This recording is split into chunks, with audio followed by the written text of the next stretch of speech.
Assalamualaikum warahmatullahi wabarakatuh. Bismillahirrahmanirrahim. Alhamdulillah. Wassalatu wassalamu ala asyrafil anbiya'i wal mursalin wa ala alihi wa ashabihi ajma'in. Allahumma 'allimna ma jahilna. Alhamdulillah, pagi ini kita dapat bersama-sama lagi. Dan kita telah pun sampai ke bab 54 muka surat 1134, nota ke-10 ya. Nota ini kita telah guna dah dua kali rasanya. Ini sambungan kepada perbincangan yang lalu. Bab ni bab yang ke-54, yaitu babu imamatil abdi wal maula. Babu imamatil abdi wal maula. Wa kanat Aisyah ya ummuha abduha dhakwan min al mushaf wa waladil baghi wal a'rabi wal ghulam alladhi lam yahtalim, لقول النبي صلى الله عليه وسلم يؤمهم أقرأهم لكتاب الله ولا يمنع العبد من الجماعة بغير علة. Bab hamba, yakni hukum hamba atau maula, bekas hamba menjadi imam, yakni imam salat. Aisyah selalu diimami hambanya Zakwan dengan membaca mushaf, Dan bab anak zina, orang darat dan kanak-kanak yang belum baligh, yakni menjadi imam. Kerana Nabi SAW bersabda, mereka hendaklah diimami oleh orang yang paling pandai membaca kitab Allah, dan tidak boleh dihalang hamba daripada berjamaah tanpa sebab, yakni tanpa sebab yang wajar. Hadisnya yang kita akan baca hari ini di bawah bab 54 ni, hadis yang ke-692. وبه قال حدثنا إبراهيم بن المنذر قال حدثنا أنس بن عياض عن عبيد الله عن نافع عن عبد الله بن عمر قال لما قدم المهاجرون الأولون العصبة موضع بقباء قبل مقدم رسول الله صلى الله عليه وسلم كان يؤمهم سالم مولى أبي حذيفة وكان أكثرهم قرآنا. Ibrahim bin Al-Munzir meriwayatkan kepada kami, katanya Anas bin Iyad meriwayatkan kepada kami daripada Ubaidillah, daripada Nafi', daripada Abdullah bin Umar. Kata beliau, ketika golongan muhajirin yang pertama sampai di Usbah, satu tempat di Quba. Usbah tu nama satu tempat di Quba. Sebelum kedatangan Rasulullah sallallahu alaihi wasallam, yang mengimami salat, ini orang yang mengimami salat mereka adalah Salim, bekas hamba Abu Hudzaifah. Dia adalah seorang sahabat yang paling banyak bacaan, yakni hafalan Al-Qurannya. Seterusnya hadis 693. Wa bihi qala haddatsana Muhammad bin Bashar qala haddatsana Yahya qala haddatsana Syu'bah qala haddatsani Abu Tayyah an Anas bin Malik an an-nabiy sallallahu alaihi wasallam قال اسمعوا وأطيعوا Wa in istu'mila habasyiyun ka'anna ra'sahu zabibah. Muhammad bin Bashar meriwayatkan kepada kami, katanya Yahya meriwayatkan kepada kami, katanya Syu'bah meriwayatkan kepada kami, katanya Abu Tayyah, namanya ialah Yazid bin Humaid, meriwayatkan kepada kami daripada Anas bin Malik, daripada Nabi sallallahu alaihi wasallam. Baginda bersabda, dengar dan taatlah kamu, sekalipun yang memimpin kamu adalah seorang Habasyi yang kepalanya macam kismis. Dua hadis di bawah bab ke-54. Kita telah baca kesemuanya sekejap tadi. Sekarang ni kita akan balik semula kepada tajuk yang mula-mula kita baca tadi.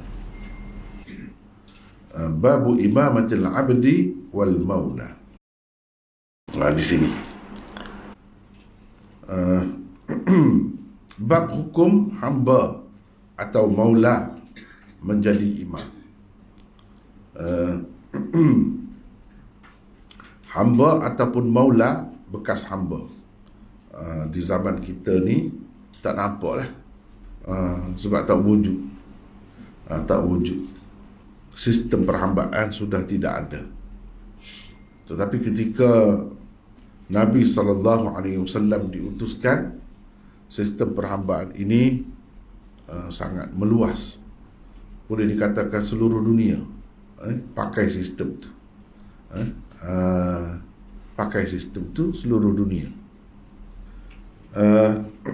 Bahkan sampai selepas Nabi kita tu sekian lama masih lagi ada hamba abdi. Walau bagaimanapun hukum hamba ni di dalam kitab-kitab, sama ada hadis ataupun fiqh, tetap ada hingga ke hari ini, dan perlu dipelajari seterusnya.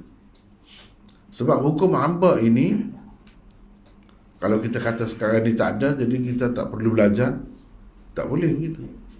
Sebab ia adalah hukum yang tidak dimansuh. Bukan mansuh.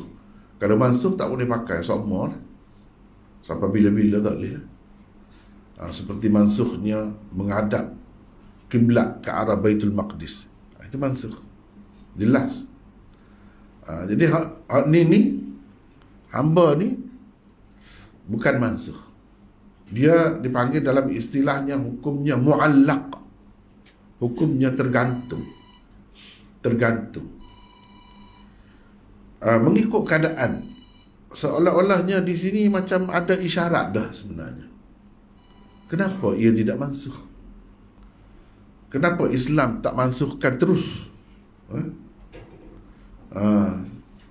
Bahkan kalau kita tengok dalam sejarah, yang menghapuskan orang bukan Islam. Dan oleh kerana mereka tu berpengaruh, jadi orang Islam pun tu ikut juga lah. Dan memang pun hukum Islamnya, kalau orang kafir dah tak pakai, kita pun lebih-lebih lagi lah. Memang kita tak mahu pakai daripada awal lagi pun, bukan suka sangat pun. Oleh kerana masyarakat sekeliling masih duk guna dan melibatkan kita, sebab itu kita guna juga. Kalau orang kafir yang ke depan untuk menghapuskannya, kita suka sangat, kita mengalu-alukan sangatlah. Jadi dengan sebab itu mudah saja orang Islam meninggalkannya. Sebab sebelum tu pun, kalau kita perhatikan hadis-hadis Nabi, khususnya Quran pun banyak juga ayat-ayatnya, memang menggalakkan orang Islam ni memerdekakan hamba-hamba. Ketika belum mansuh pun memang menggalakkan sangat. Bahkan setengah-setengah jenayah ataupun kesalahan yang dilakukan oleh seseorang itu, cara menebusnya, kafarahnya ialah dengan memerdekakan hamba. Itu kafarah dia. Kafarahnya ialah dengan memerdekakan hamba. Jadi hamba itu tak kira lah Islam ke ataupun bukan Islam, kecuali ada perincian dia lah. Dalam kes macam ni kena hamba Islam, mukmin. Kalau hamba kafir tak boleh. Tapi setengah-setengah perkara tu hamba kafir pun boleh. Kita nak merdekakan, itu ada perincian lah di situ. Memang kita Islam ni ke arah tu dah. Tapi bila orang kafir dah tak mahu, orang kafir sendiri pun tolak, kita lebih-lebih lagi lah sepatutnya menerimanya dengan mudah. Sebab itu tak ada bantahan, tidak ada bangkangan, tidak ada teguran, kritik daripada orang Islam, tak ada. Walau bagaimanapun, dengan tidak terhapusnya, tidak dimansuhkan hukum hamba ini, seolah-olahnya menunjukkan kepada kita, walaupun tidak sekarang ni, sekarang ni dah lagi, mungkin akan datang, akan berlaku pula. Mungkin daripada tidak mansuhnya hukum ni, kita faham begitulah. Dan kalau kita baca hadis-hadis kan, salah satu alamat kiamat, orang duduk nampak alamat kiamat ni zaman Nabi dulu dah. Zaman selepas tu ramai hamba abdi. Salah satu alamat dekat kiamat ialah ramainya hamba-hamba. Kalau tengok ke situ, zaman Nabi tu betul lah, kelahiran Nabi sendiri tu pun alamat dah. Kalau nak kira dari sudut Nabi tak adalah selepas dia, tapi dari sudut lain, kalau kita tengok macam ada isyarat di situ, secara halus, bahawa benda ni akan wujud kembali. Bila wujud kembali, orang kafir katakanlah buat begitu, orang kafir buat begitu, maka bolehkah kita buat? Boleh pula, sebagai tindak balas. Walaupun Islam tidak pernah menerima. Dahulu, sistem hamba dahulu, kalah judi pun boleh jadi hamba. Kalah judi pun anak isteri boleh tergadai jadi hamba kepada orang yang benar judi. Dan begitu juga banyaklah sebab-sebab untuk nak jadi hamba tu diterima. Tapi Islam tak terima semua, dulu pun dan sampai bila-bila, kecuali kerana perang. Perang, bila puak yang kalah, dia akan jadi hamba. Lain kali akan datang, kalau berlaku benda ni, orang yang kalah akan diperhambakan, maka pada ketika itu orang Islam pun boleh juga. Cuma perang saja dulu dan sampai bila-bila. Sumber-sumber lain untuk jadi hamba tak ada, tidak diiktiraf oleh Islam. Itu bezanya kita dengan orang lain. Akan datang pun begitu. Sebab apa? Sebagai tindak balas begini. Kalaulah bayangkan orang kafir perang dengan orang Islam, orang Islam yang ditawan dia jadikan hamba, biasanya perempuan lah, kanak-kanak, itu dijadikan hamba. Kita pula tak boleh. Jadi sedap hatilah dia. Dia akan kata, tak pusing, kita tak risau, tak jadi masalah kita. Kalau puak-puak kita kena tawan pun, tak akan jadi hamba abdi. Mereka tak boleh buat, tak boleh jadikan orang-orang kita, tawanan kita sebagai hamba abdi. Sebab di sisi mereka haram, berdosa, agama mereka menghalang. Di situ kita terkapai-kapai, orang kata. Jadi tak boleh nak buat apa. Tetap merdeka. Sedangkan orang kita dia perhambakan. Ini sebagai tindak balas. Sebagai tindak balas. Lepas tu hubungan dengan hamba tu pula daripada dulu sampai bila-bila pun sama. Bagi kita orang Islam ada hukumnya. Misalnya seorang hamba yang digauli oleh tuan dia sajalah. Orang lain tak boleh dah. Sedangkan orang kafir dululah dalam sejarah, hamba ni, kalau perempuan itu bukan tuan dia saja, yang menggaulinya. Menggauli itu maksudnya mengadakan hubungan seperti suami isteri lah.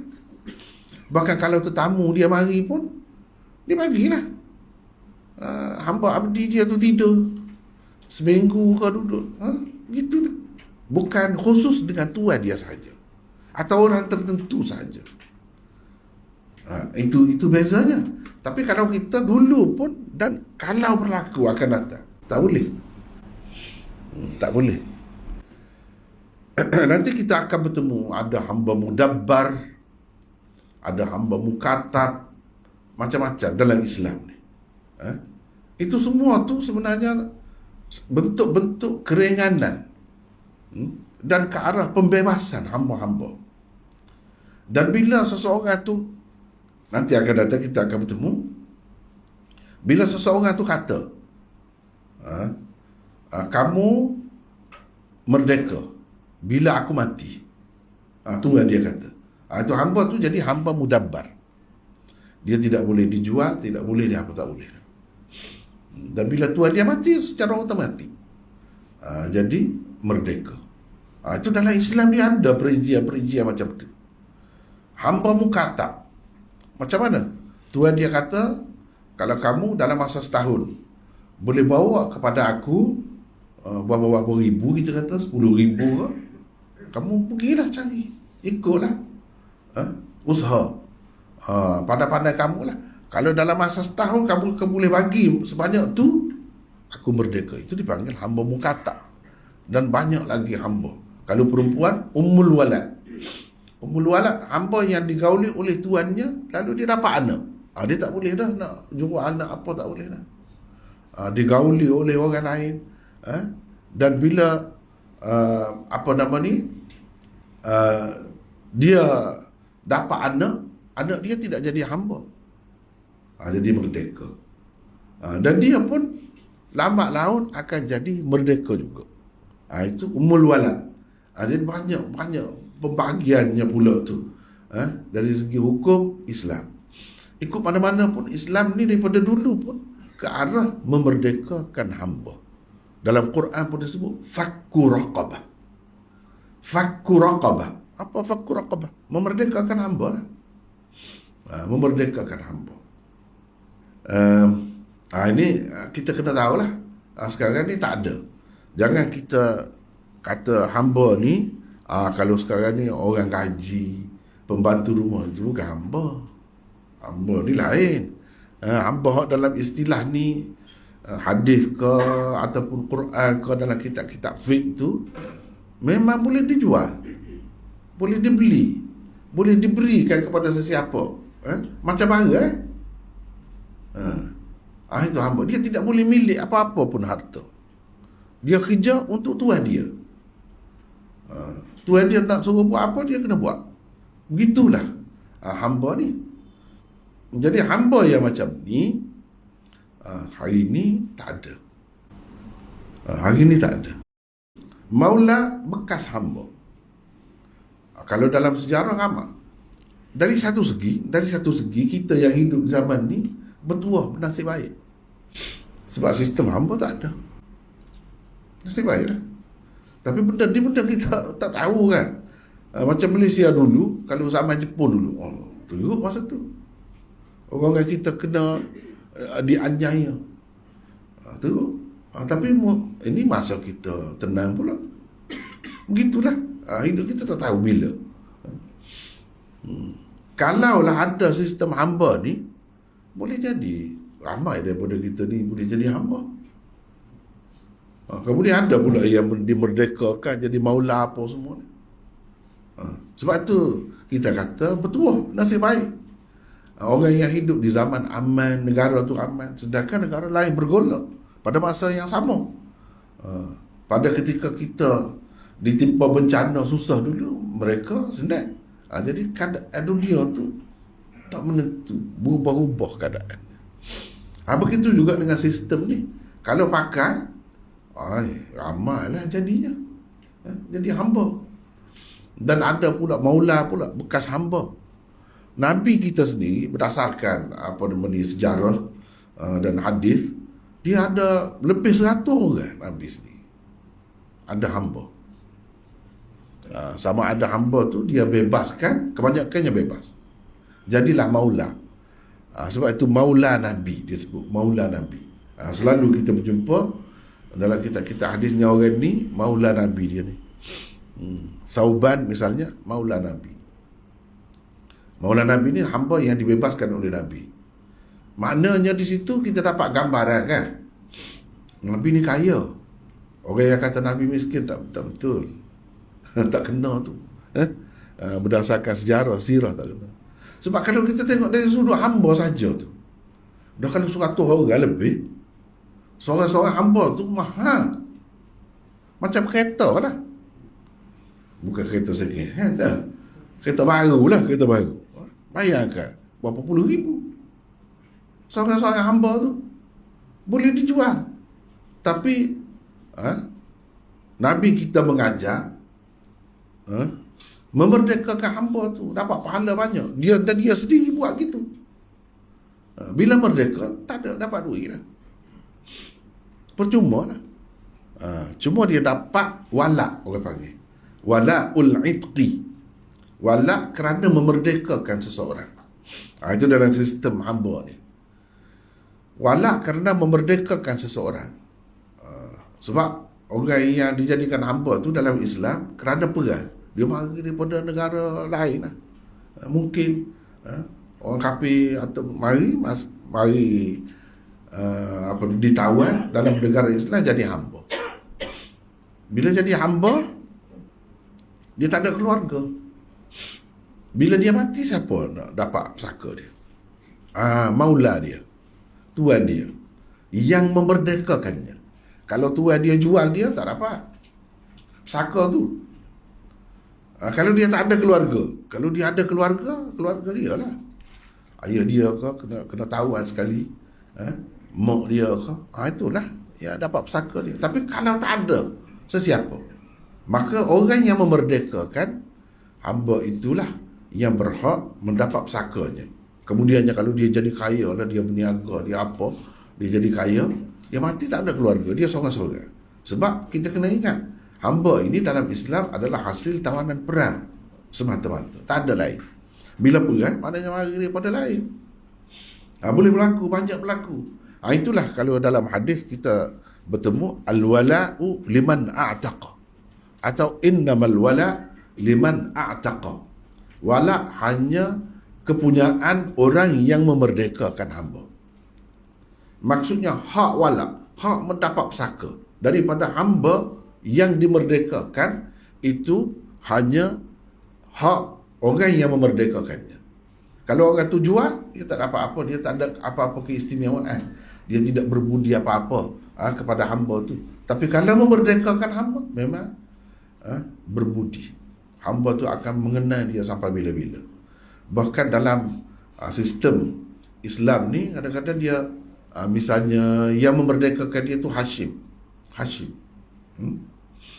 Sampai dia keturunan dia yang kemudian, yang setelah merdeka pun, dia bubuh di belakang nama dia tu Al-Hashimi.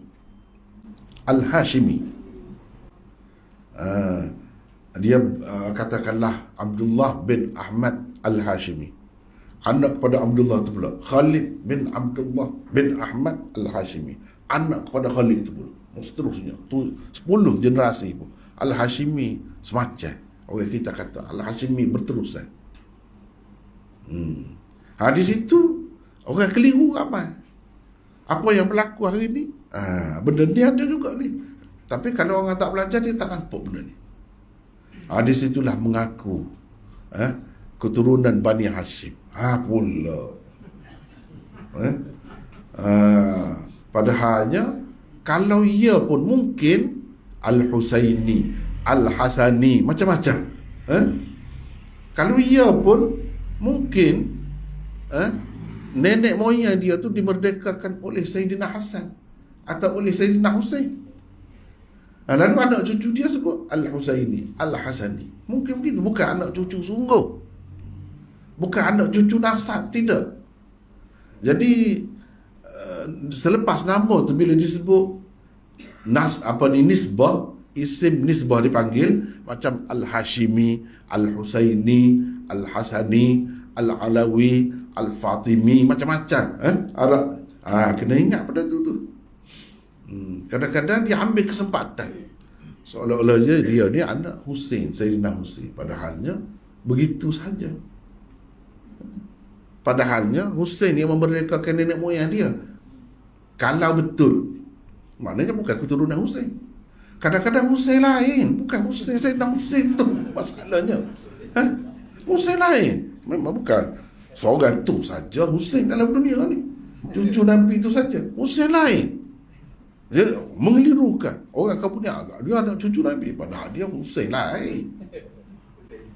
Ini bahaya. Ni orang boleh ambil kesempatan di sini. Tetapi kalau kita belajar, kita tahu benda ni tak sibuk lah, tak jadi masalah. Kemungkinan tu macam-macam lagi. Dan orang-orang yang jenis scammer, kalau kita kata sekarang ni kan, dia ambil peluang, ambil kesempatan, benda-benda gini. Bahayalah, macam-macam lah. Padahal amalan dan perbuatan tu tak serupa langsung dengan nenek moyang dia, dengan Rasulullah, katakanlah Rasulullah. Bahkan sebaliknya bercanggah pula, dia bawa ajaran yang sesat pula atas nama Rasulullah. Bahaya macam ni. Bahaya. Jadi kena ingat benda tu. Benda ni boleh berlaku sangat. Benda ni. Ini semua ni cerita ni lah. Kalau kita tak tahu cerita ni tak. Begitulah. Baik. Panjang sangat dah tu kan. Padahalnya tak ada pun, tak wujud pun kan. Tak apalah. Sebab memang dia ada beberapa bab ni sebenarnya cerita ni. Baik. Bab hamba atau maula. Hamba tu memang hamba sungguh lah. Yang masih hamba. Atau maula. Maula tu bekas hamba. Hamba bebasan. Hamba bebasan si fulan. Mana hamba yang dibebaskan atau dimerdekakan oleh si fulan. Jadi itu dipanggil maula. Tuan dia tu pun dipanggil maula juga. Jadi kita tengok, kalau ayat kena tengok ayat lah, dalam keadaan macam mana. Ataupun bekas hamba. Kalau nak kata bekas hamba tidak berapa tepat. Saya guna ni untuk nak sepintah lalu saja. Sebab bekas hamba, orang yang pernah jual hamba tu, orang lain beli, bekas hamba dia. Maula ni maksudnya bukan bekas. Kalau nak tukar pun boleh. Selalu saya guna bebasan, hamba bebasan. Maula ni hamba bebasan. Yang ni hamba yang dimerdekakan oleh seseorang. Itu maksudnya. Bukan hamba yang dijual oleh seseorang. Bekas hamba dia. Walaupun dia jual, tapi dia bukan maula. Maula ni hamba bebasan. Hamba yang dibebaskan. Maknanya setelah dibebaskan dia merdeka lah. Menjadi imam. Jadi apa hukum hamba ataupun hamba bebasan, hamba yang dimerdekakan menjadi imam? Maksud imam di sini ialah imam salat berjemaah lah. Imam salat berjemaah. Sebab imam itu boleh jadi pemerintah, khalifah dan sebagainya. Itu pun disebut sebagai imam juga. Jadi kita ada nota di sini 1427. Sebagaimana biasa, tajuk bab ini perlu sekali diteliti. Sebab di situ letak fiqh, pendapat Imam Bukhari. Kita nak tahu pendapat Imam Bukhari, tak akan dapat kalau tak baca, tak bincang tentang tajuk bab dia. Baik, kita tengok situ. Imam Bukhari tidak menyatakan dengan jelas hukumnya di sini. Ini boleh ke, tak boleh ke, sah ke salat atau tidak, tak jelas. Sama ada harus atau tidak. Tetapi daripada hadis-hadis dan asar-asar yang dikemukakan di bawah bab ini, dapat diketahui kecenderungan beliau, iaitu sah dan harusnya orang-orang yang tersebut di dalam tajuk bab ini menjadi imam. Jadi bukan hamba dan bekas hamba atau hamba bebasan saja. Ada beberapa lagi yang disebut dalam tajuk bab itu. 5 macam orang telah disebut oleh Imam Bukhari di sini. Mereka ialah satu, hamba. Dua, bekas hamba atau hamba bebasan. Lebih tepatnya hamba bebasan. Yang ketiga, anak zina. Yang keempat, orang darat atau orang hulu. Dan yang kelima, kanak-kanak yang belum baligh. Dia nak cerita 5 macam orang ni kalau jadi imam boleh ke tak boleh? Apa hukumnya? Ni cuba kita perhatikan. Cuba kita perhatikan yang Arab ni dulu. Imamatil abdi, satu, hamba. Hamba menjadi imam. Al-maula, dua. Maula jadi imam. Waladil baghi, anak zina, 3. Ini yang saya gelap-gelap kan, cuba tengok sini. Itu yang ketiga. Imam Bukhari nak cerita hukum orang macam ni jadi imam. Sah ke tidak? Makruh ke? Atau macam mana? Kau tak sah. Arabi ni orang hulu, orang darat. Itu yang keempat. Al-ghulam alladhi lam yahtalim, kanak-kanak yang belum baligh. Ini yang kelima. Jadi Imam Bukhari nak cerita melalui tajuk bab ini tentang 5 macam orang. Apa hukum mereka menjadi imam salat? Imam Bukhari tak sebut apa hukum, dia tak sebut. Tapi dia sebut hadis Nabi, dia sebut ini, dia sebut ini. Itu sebenarnya menggambarkan pendapat dia. Baik, kita pergi di sini. Dalam bab ini Imam Bukhari memperkatakan tentang 3 masalah. 2 daripadanya berpandukan dalil yang terang. Dan yang ketiga berdasarkan kaedah istinbat. Yang ini menggunakan kaedah yang diterima dalam usul fiqh lah. Kalau kita kira zaman kemudian ni, kaedah istinbat. Kaedah nak menarik hukum daripada sesuatu dalil itu. Dari segi terangnya tak terang. 1, sembahyang yang diimami hamba atau bekas hamba. Yang ini hamba yang telah dimerdekakan adalah sah. Dia nak cerita tu. Nanti kita akan cerita macam mana dia faham gitu. Kita tahu mana dia kata gitu. Dia tak sebut. Dia sebut tergantung gitu ya cara Imam Bukhari. Apa sebab dia sebut tergantung gitu?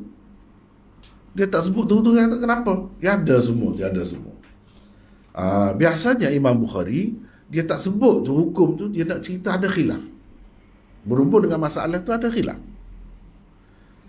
Jadi untuk meraihkan pendapat, perbezaan pendapat ulama tu, dia tak sebut hukum. Cuma tak sebut hukum pun dia ada isyarat pilihan dia, kecenderungan dia, mazhab dia ada isyarat. Isyaratnya macam mana? Kita kena tengok hadis di bawah dia. Dan kita kena tengok dalam tajuk bab tu ada ke petikan daripada hadis ke, asar ke. Kalau ada hadis dan asar itu menunjukkan apa? Kalau menunjukkan sah, itulah pendapat dia. Itulah pendapat dia. Itu cara Bukhari. Dia bercakap tak terang.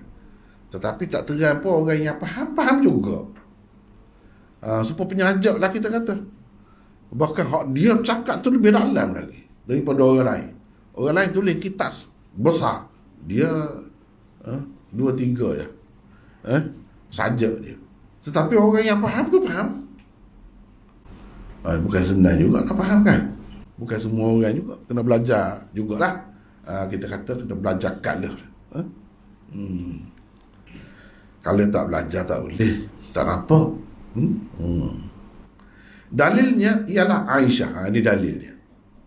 Dalil Aisyah ini asal perbuatan Aisyah sahabat. Isteri dia sahabat lah, bukan perbuatan Nabi sendiri. Asal itu apa ni? Dia sebut Aisyah selalu diimami oleh hamba dia yang bernama Zakwan. Dan Zakwan itu jadi imam tu sambil tengok Quran. Jadi imam sambil tengok Quran. Dalilnya ialah Aisyah selalu diimami hamba mudabbarnya. Itulah yang saya sebut tadi. Hamba mudabbar tu hamba yang tuan dia kata, kamu merdeka bila aku mati. Bila aku mati. Jadi nasib lah. Kalau lambat mati, lambat lagi lah merdeka. Nah. Lepas tu dia tak boleh ubah. Boleh ubah, boleh ubah. Kata macam lain lah pula. Nah. Aku nak merdeka, boleh. Nah. Tak nanti mati, nak merdeka, nak dapat pahala banyak. Nah. Boleh ubah. Sebab benda-benda lain lah boleh ubah. Tidak kata dah kata begitu, kok mana-mana pun itu saja. Tak ada pilihan. Bukan begitu. Tetapi ni Zakwan ni hamba mudabbar. Hamba mudabbar. Zakwan menjadi imam solat yang diikuti Aisyah dan para makmum yang lain dengan membaca Al-Quran sambil melihat mushaf. Jadi banyak perkara kita dapat ni. Satunya jemaah orang perempuan asing dengan orang lain, tidak dengan suami, boleh. Satu. Yang kedua, hamba boleh jadi imam kepada orang merdeka. Dua. Yang ketiga, imam jadi imam tu boleh tengok Quran sambil sembahyang. Benda ni saya rasa akhir-akhir ni baru ada orang kita buat. Dulu tak berapa berani, tak berapa tahu agaknya. Tak berapa tahu cerita ni. Sekarang ni dah ilmu semakin meluas kan. Orang pun mengajar terbuka, lebih terbuka. Kadang-kadang bukan masalah terbuka. Dalam mazhab Syafi'i pun ada, tapi dia tak sempit. Ambil satu saja dalam mazhab Syafi'i. Padahal ini mazhab Syafi'i ni, bukan mazhab lain. Cuba kita tengok, nanti kita tengok ya. Hamba mudabbar ialah hamba yang digantungkan kemerdekaan oleh tuannya dengan kematiannya. Apabila tuannya mati, maka merdekalah hamba berkenaan. Hamba seperti ini dari satu segi merdeka, kerana ia tidak boleh dijual beli lagi. Dari segi yang lain pula, ia masih hamba selagi tuannya masih hidup. Itu hamba mudabbar. Jadi Aisyah ni kan, ramai juga hamba dia. Jadi kan bukan Nabi kita saja kaya dah, isteri dia kaya. Berapa ramai dia merdekakan hamba. Mana merdekakan hamba tu tak dapat untung apalah dunia, tak dapat duit kan. Di situ kita tengok, walaupun dia kaya, apa dia buat? Apa dia buat? Kalau nak kiranya, goyang kaki lah orang kata, hamba semua buat kerja semua. Pergi meniaga, pergi menjahit, pergi apa, macam-macam buat kerja. Kepandaian masing-masing itu semua hasil boleh kepada tuan dia. Kalau dia jual pun mahal. Kalau banyak lagi kepandaian dia, kemahiran dia, lagi mahal. Tetapi kalau kita tengok sejarah Rasulullah dan sahabat-sahabat ni, selalu saja merdeka. Ni misalnya, ni satu bentuk dia memerdekakan hamba dia, Zakwan. Lepas tu hamba lain banyak lagi. Barirah dalam Bukhari, Imam Bukhari sebut 25 kali hadis tu dalam Bukhari, hadis Barirah. Barirah tu hamba bebasan Sayyidatina Aisyah juga. Hamba bebas, mana harta dia, bukan Nabi, harta suami dia dah harta dia. Ikutlah Nabi bagi kepada dia ke ayah dia ke orang lain ataupun punca lain, tak kira lah. Mana kaya sebenarnya. Lepas tu orang kata miskin, tak cukup, tak ada makan, adalah pada ketika-ketika tertentu. Bukan tak ada langsung, itu betul juga. Terutamanya di peringkat awal, mula-mula berhijrah ke Madinah tu, memang susah lah di peringkat tu. Tapi tak lama selepas tu, dalam 2-3 tahun je selepas tu, kaya-kaya. Kaya-kaya. Kalau tidak, kita nak letak di mana ni hamba-hamba ni? Hamba orang tu, hamba orang ni, hamba isteri Nabi yang ni, hamba isteri ni. Ramai. Hamba ni mahal. Kalau sekarang ni, kita boleh buat contoh kereta lah. Bukan kereta second hand. Second hand tempat kita murah kan. Kereta baru lah.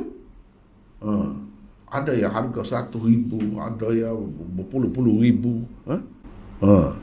Begitu. Athar Aisyah menjadi dalil Bukhari.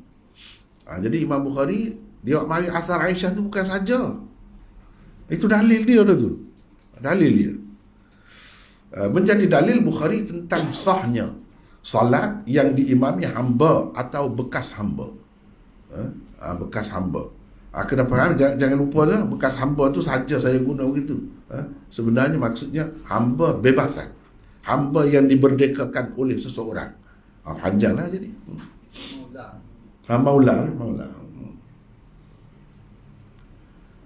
Kalau solat yang diimami hamba sah, ni istinbat ni, orang panggil istinbat ni. Maka solat yang diimami bekas hamba lebih-lebih lagi lah sahnya. Dia kata bab hamba menjadi imam dan maula.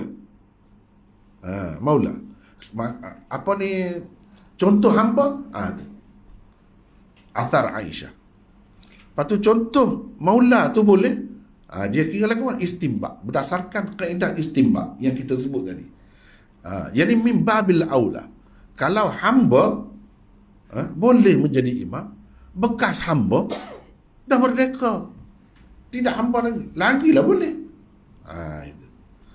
Itu kaedah berdasarkan kaedah istinbat.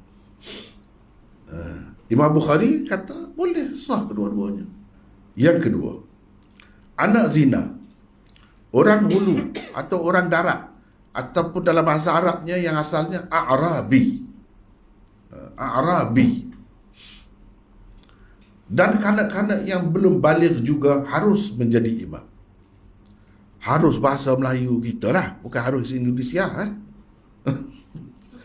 Kalau harus Indonesia tu mana wajib pula kan? Mesti pula gitu. Harus mana boleh lah. Boleh. Sah. Salat yang diimami mereka sah. Dalilnya ialah sabda Rasulullah sallallahu alaihi wasallam. Mereka hendaklah diimami oleh orang yang paling pandai membaca kitab Allah. Tadi kan? Tidak ada tersebut di dalam hadis ini orang-orang yang terkecuali setelah adanya kelebihan yang tersebut di dalamnya, iaitu paling pandai membaca kitab Allah. Tak ada sebut. Kalau orang hulu, kalau anak zina, tak boleh. Kecuali anak zina. Walau pandai macam mana pun, tak boleh. Mana ada? Nabi sebut gitu je. Hendaklah jadi imam orang yang paling pandai baca Quran. Imam Bukhari faham, ini umum lah. Sebab tak ada kecuali. Kalau ada kecuali, barulah kita kata ni tak boleh. Walaupun ada kelebihan tu tak boleh. Ni tidak, tak kira siapa. Itu Imam Bukhari faham. Ini pun berdasarkan istinbat juga. Berdasarkan istinbat. Yang ketiga, hamba tidak harus dihalang daripada menyertai salat berjamaah tanpa sesuatu sebab yang wajar. Dalil bagi masalah ini tidak dikemukakan oleh Bukhari. Ini tak ada dalil, dia tak sebut dalil. Cuma dia kata begitu. Tetapi bukankah salat berjamaah itu wajib aini? Wajib aini ni wajib atas tiap orang. Ke atas orang-orang laki-laki yang merdeka dan juga hamba-hamba lelaki. Bagi Imam Bukhari, orang merdeka atau hamba semua wajib. Wajib salat berjamaah. Ini mengikut mazhab dia, pendapat dia. Mazhab orang lain macam itu kita sudah bincang dulu, ada bab suku, bab yang berasingan. Lepas tu mana yang lebih kuat kita dah bincang dah dulu. Jadi dengan sebab itu ni nota yang ke-10 dah ni. Abu salatil jamaah. Bab sembahyang jemaah ni nota ke-10 dah ni. Jadi kita tengok lepas lah. Jadi saya tidak nak ulang. Jadi daripada nota 1 lagi dah bincang dah. Banyak perkara dah. Wajib aini. Begitulah pendapat Bukhari. Gurunya Imam Ahmad dan Ishaq bin Rahawai. Jadi kalau ikut pendapat ni, benar juga. Benar juga. Wajib aini. Wajib apa mana? Benda yang kalau kita buat boleh pahala, tak buat berdosa. Berdosa. Kalau tak berjemaah, berdosa lah. Bukan wajib kifai. Wajib kifai ada beberapa orang dalam kampung tu buat jemaah, lepaslah orang lain. Tak berdosa lah. Kecuali kalau tak ada langsung tempat berjemaah dalam sebuah kampung tu, barulah berdosa. Kalau ada, tak. Ni tak ni, setiap orang. Lelaki, lelaki, bukan perempuan. Lelaki. Perempuan cerita lain. Perempuan tak apa, tak berjemaah. Bahkan mengikut setengah-setengah mazhabnya, itu lebih baik bagi dia. Mengikut setengah-setengah lah. Itu ada khilaf pula lah. Itulah sebabnya hamba tidak boleh dihalang daripada pergi berjamaah salat fardu 5 waktu. Kecuali kalau ada sebab-sebab yang memang munasabah. Jadi ini pendapat Imam Bukhari lah. Sebab apa? Sebab wajib. Jadi bila wajib, tak boleh nak halal lah. Imam Bukhari dan jumhur ulama. Ini baik. Cerita tu nanti kemudian pula. Imam Bukhari dan jumhur ulama dari kalangan Hanafiyah, Syafi'iyah dan Hanabilah berpendapat hukum solat yang diimami hamba adalah sah dan harus. Sah dan harus. Imam Malik pula tidak mengharuskan hamba menjadi imam kepada orang-orang merdeka, kecuali dalam keadaan hamba itu sahaja yang paling pandai membaca Al-Quran. Sedangkan orang-orang lain semuanya tidak sepandainya. Baru boleh. Kalau tidak, tak boleh. Hamba nak jadi imam. Bagaimanapun solat Jumaat tetap tidak boleh diimami hamba kerana ia tidak wajib ke atasnya. Ini mengikut Imam Malik. Kalau nak jadi imam sembahyang Jumaat, tak boleh. Sebab apa? Tidak wajib atas dia. Dia begitu tu. Ini mazhab Malik. Para ulama bersepakat tentang keharusan bekas hamba menjadi imam salat berjamaah. Ini sepakat semua, ittifaq.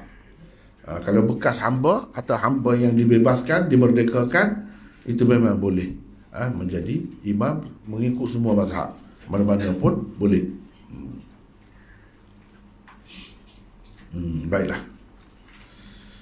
Itu bahagian yang pertama ni. Hukum hamba atau maula menjadi imam salat. Jadi jawapannya kita telah dapat dah. Di bawah tadi ada khilaf lah dalam masalah ni. Bagi Imam Bukhari, ia sah dan harus. Boleh. Boleh saja. Aisyah selalu diimami hambanya Zakwan dengan membaca mushaf. Ini satu perkara lain pula. Ini dalil bagi Imam Bukhari. Tapi sambil-sambil tu, belah-belah tu kan tak ada banyak lagi benda lain. 1428. Cuba kita tengok sini. Athar Aisyah. Kita dah faham dah kan? Kalau cerita yang dikaitkan dengan sahabat, kata-kata sahabat, itu dipanggil athar. Athar. Kadang-kadang disebut juga hadis. Tetapi yang lebih tepatnya athar. Athar Aisyah ini dikemukakan secara ta'liq. Mana Imam Bukhari sebut gitu, tak ada sanad. Tak ada sanad itu orang panggil riwayat secara ta'liq. Tetapi dengan sirah jazam. Dengan sirah jazam ni makna dengan nampak jelas lah, jelas. Tidak kata dikatakan, diceritakan, disebutkan. Kalau di gitu, itu sirah tamrid nama dia. Isyarat kepada dhaif. Sirah jazam mana tidak dhaif. Tidak dhaif. Bagi Imam Bukhari, cerita ni betul. Betul, sahih. Ia diwasalkan. Mana kalau kita nak tengok sanad yang lengkap sampai kepada Aisyah tu ada. Diwasalkan oleh Ibnu Abi Syaibah, Asy-Syafi'i dan Abdul Razak. Jadi masing-masing dalam kitab mereka ni ada sebut ni. Ibnu Abi Syaibah dalam kitab dia Musannaf, Imam Syafi'i dalam kitab dia Al-Um atau Musnad Imam Syafi'i, dan Abdul Razak dalam Musannaf dia ada sebut di situ dengan sanad yang lengkap. Jadi Imam Bukhari walaupun tak sebut dengan sanad yang lengkap, bila dia sebut dengan sirah jazam, dia mengisyaratkan kepada cerita tu, asar itu sahih. Sahih. Kata Hafiz Al-Aini, zahirnya menunjukkan keharusan membaca Al-Quran dengan melihat mushaf dalam solat. Jadi bila ni ramai ni duduk belakang ni, Aisyah tu bukan main alim tu. Isteri Nabi tu, sahabat-sahabat lain, Khulafaur Rasyidun pun tanya dia. Jadi dia tak kata apa. Hamba dia duduk jadi imam tu sambil tengok Quran. Jadi sambil tengok Quran tu pegang kau ataupun letak begitu. Dua kemungkinan. Kedua-duanya boleh jadi. Zahirnya menunjukkan keharusan. Bolehlah membaca Al-Quran dengan melihat mushaf dalam solat. Sebenarnya terdapat perbezaan pendapat ulama berhubung dengan masalah sembahyang sambil membaca Al-Quran dengan melihat mushaf. Kalau tak lihat mushaf tu jelas dah tu kan, semua terima dah. Ni kalau tengok Quran. Tengok Quran terutamanya pegang pula. Kalau kita pergi ke Mekah, banyak benar tengok lagu tu, tak ada pelik. Satu, Ibnu Sirin, Al-Hakam bin Utaibah, Hasan Al-Basri, Atha dan Imam Bukhari berpendapat ia harus secara mutlak. Memang boleh. Ni ramai ni, bukan sebarangan orang ni. Imam-imam mujtahid saja yang disebut ni. Walaupun kita tak biasa dengar, kita moga mengaji sikit 4 mazhab tu je kita tahu je. Padahal ni ramai lagi ni taraf mujtahid saja ni. Hasan Basri pun ni taraf mujtahid, bukan sebarangan orang. Ibnu Sirin, Al-Hakam tu bukan sebarangan orang. Mereka kata boleh. Alasan mereka ialah melihat mushaf itu sendiri adalah ibadat. Apa orang kata boleh? Tengok mushaf itu sendiri ibadat kan? Terutama ketika membacanya. Ada hadis pun, Nabi kata baca dengan tidak tengok. Baca dengan tengok tu lebih banyak pahala lagi. Lebih banyak pahala lagi. Baca dengan tengok. Dia tak sebut ketika mana. Dia termasuk dalam sembahyang pun. Dalam sembahyang lah orang baca panjangnya kan. Lepas itu kalau duduk, kita kata duduk kokak-kokak situ dah, baca 2 ayat lekat situ, rokok lah. Ni kan nak baca sebanyak mana, baca tengok. Senang begitu. Tapi kena tahulah pendapat tu kan. Yang kedua, Imam Abu Hanifah dan Ibnu Hazm berpendapat tidak harus. Bahkan salat akan terbatal dengan sebabnya. Siapa batal dah pula? Alasan mereka ialah ia termasuk dalam perbuatan yang banyak dalam salat. Dah nak belek tu, nak belek tu. Dia kira perbuatan banyak. Gitu. Baik. Itu kalau perbuatan banyak, pegang dah. Kita nak belek tu kan. Bagaimana kalau letak atas stand, atas rahal dan apa semua tu letak kan? Ada tinggi, ada rendah kan? Quran besar. Bagaimana tak ada perbuatan pun, tak ada balik-balik pun. Sekarang ni macam-macam Quran tu yang ada sedang molek dia buat tu kan dah. Mesti ayat tu habis. Apa ni? Pada muka surat tu tidak kata ayat tu sambung sebelah tu. Kena kan ada kan? Al-Quran yang macam tu macam-macam orang buat Quran ini. Cara susun ayat macam tu senanglah. Setiap muka surat tu dia mesti berakhir. Ayat dia tu mesti ada akhir. Tidak kata ayat tu sambung dalam muka surat seterusnya sebelum. Kena belek dulu. Jadi kan lagu tu senanglah. Tengok sajalah. Tengok. Lepas kita kata paling sikit. Tak apa paling sikit. Tak boleh. Paling gini tak apa. Kalau tak bolehnya dada. Dada tak boleh. Kalau selagi tak paling dada, boleh. Cuma iyalah masuk dalam makruh ke apa tu, iyalah tu kita boleh terima lah. Tapi kalau duduk depan sikit, duduk depan, boleh nampak dah. Kita jeling sikit, terutama kepada orang yang sudah kita kata hafal dah lah, cuma dia tak masuk molek. Dia boleh tengok. Sesetengah ulama Hanafiyah tidak menerima alasan itu sebagai perkara yang membatalkan solat. Kena ingat ulama Hanafiyah. Ulama-ulama dalam mazhab Hanafi. Tak mesti Imam Abu Hanifah tu sendiri begitu.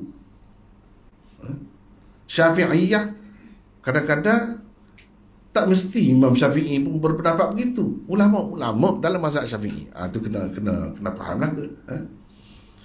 Tidak menerima alasan itu sebagai perkara yang membatalkan solat. Bagi mereka alasannya ialah kerana adanya at-talaqqi minal kharij. Ni illat yang membatalkan, iaitu menerima sesuatu dari luar lalu menyebutnya. Sebab tu kata dia batal tu bukan kerana perbuatan yang banyak. Misalnya kalau dia letak di atas rahal, tak ada sentuh pun, tak ada melek pun, mana ada perbuatan yang banyak je. Lepas tu kenapa mereka kata batal juga, tak sah juga salat tu? Sebab dia kata at-talaqqi minal kharij. Ini fiqh sikit, fiqh. Talaqqi minal kharij ni maknanya seseorang tu dia terima sesuatu dari luar lalu menyebutkannya. Itu tak boleh. Dengan sebab itu kita kena beringatlah, kalau pergi sembahyang tu kan, tak usahlah duduk pakai baju, t-shirt, ada tulis macam-macam atas belakang tu. Sebab apa orang di belakang kita tu orang lagu mana tahu. Mungkin jenis waswah dah. Baca pak tubik dah. Sekolah mendengar sikit-sikit dah. Dia kata gitu, batal. Kalau tidak pun menyebabkan jadi orang hilang khusyuk. Nak tengok habis. Nak tengok habis ni kumpulan mana dia dah. Kadang-kadang tak ada apa kempennya. Kempen rokok pula tu. Kempen rokok kempen Ajinomoto sampai itu dah. Ada baju dia bagi free sebagai kempen. Jadi kita pergi pakai, tu janganlah. Sebab takut lagu ni kena menegar ni. Orang duk baca tu hilang khusyuk. Pasukan mana-mana kau dah. Pasukan bola mana-mana kau dah. Kau duk baca tu, takut-takut gitu. Sebabnya bersembahyang dengan membaca mushaf yang terletak dengan tetap di atas sesuatu seperti rahal dan sebagainya juga membatalkan solat bagi mereka. Batal juga. Padahal dalam keadaan itu tidak berlaku pun perbuatan yang banyak. Tak ada pun perbuatan yang banyak. Misalnya seseorang tengok di dinding masjid ada tulis apa-apa. Dia pun tengok, dia faham lah.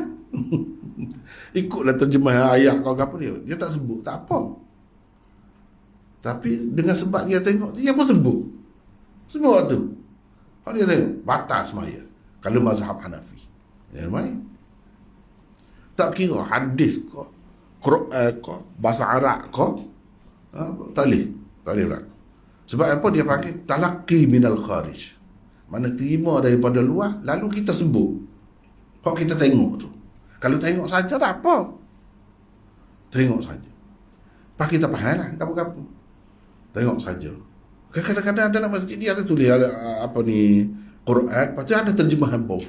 Kita baca terjemahan. Tak sebut tak apa. Tapi dah terganggu lah tu ke mana-mana pun. Kalau disebut tu batal. Ini mazhab dia lah, mazhab dia. Semua pendapat gitu. Tidak gitu. Tak kira gapo pun yang disebut. Percakapan luar, percakapan biasa, bahasa apa, bahasa Arab pun tak boleh. Quran sekalipun tak boleh. Inilah termasuklah ni. Dia kata sebab apa batal? Sebab ini at-talaqqi binal kharij. Yang ketiga, Imam Syafi'i, Abu Yusuf Muhammad bin Al-Hasan Asy-Syaibani dan Ahmad bin Hanbal dalam salah satu riwayat yang dinukilkan daripadanya berpendapat ia harus tetapi dengan makruh tanzihi. Harus tapi makruh tanzihi, kurang molek lah. Kurang molek. Dosa dak, batal dak. Harus. Ni kalau mazhab Syafi'i lagu tu cuma makruh tanzihi. Kalau Bukhari dah orang yang kita sebut tadi tak ada makruh, tak ada. Boleh saja. Ikut pegang kau letak depan kau, letak tepi gini kau, laptop kau, Quran sungguh kau boleh berlaku. Tak ada makruh, tak ada apa. Boleh. Bahkan tengok tu lebih afdal sebab kita tengok ayat Quran. Bagi mereka lebih lagi. Dan kalau nak kira dari segi logik pun, berdasabah pun tak terganggu dah lah. Tak ada bersakak-sakak dah lah. Tak payah kena cari apa ni tukar yang menegur di belakang, tak payah lah. Tengok sendiri. Cumanya kurang mencabar lah kan, bagi orang yang nak betul-betul masuk ingatan dia tu, hafalan dia tu, lebih molek dia tak tengok lah. Gitulah. Lebih molek dia tak tengok. Imam Malik hanya membenarkan melihat mushaf ketika bersembahyang tarawih sahaja. Sembahyang lain tak boleh. Imam Malik kata. Jadi khilaf lah dalam masalah ni. Ikut nak pilih yang mana pun. Ikut. Itu kelebihan kita ngaji ni lah. Tiba-tiba ada orang kata tak boleh lah. Luar daripada Pak Mazhab. Ikut dia mau tak sudah. Gitu. Kalau kita nak hak saat ni gitu. Bagi Imam Bukhari boleh. Mana dalil? Demo yang kata tak boleh, mana dalil? Dalil akal. Ni Aisyah ada. Hamba dia takuan. Duk tengok Quran. Cuma orang-orang yang tak terima dia takwil lah. Orang tak terima dia takwil lah. Dia kata boleh je. Tak jelas tu tengok Quran tu. Ketika duduk semayang. Boleh jadi lepas pada semayang tu, dia buka Quran tengok. Mana ada sebut lagu tu. Jelas je tengah semayang. Takwil sama dah. Takwil lepas, mana ada sebut lepas semayang. Minal mushaf. Mana baca tu daripada mushaf. Baca tu bila? Tengah semayang lah. Dia kata baca tu mungkin selepas semayang. Biasa kan? Kalau tutup imam ngapa Quran pun, dia tak apa ingat, dia buka dulu tengok dah. Buka tengok, balik tutup. Gitu dia kata. Itu takwil. Hak zahirnya dah. Imam Bukhari berapa ramai tu tak faham gitu. Dia faham baca. Sebab itu tidak pelik kalau kita tengok orang duduk pegang Quran. Lepas tu kan nak rokok letak tepi atau bubuh dalam poket Pas bangun pula buka pula. Tak jadi masalah. Cumanya kalau ikut Syafi'i, ikut orang yang kata tak boleh pergerakan banyak tu, kena beringatlah sikit. Jangan jadi pergerakan banyak, payah jugalah. Susah juga nak pegang kan, nak belek tu. Tapi kalau pakai pendapat orang tadi, tak ada masalah. Setara kita nak buka. Tak payahlah jadi susah-susah sebelah tangan tu. Kokak situ dah. Tak terbelek lagi sebelah tangan. Dua belah tangan takut jadi perbuatan banyak dah. Banyak kau fikir.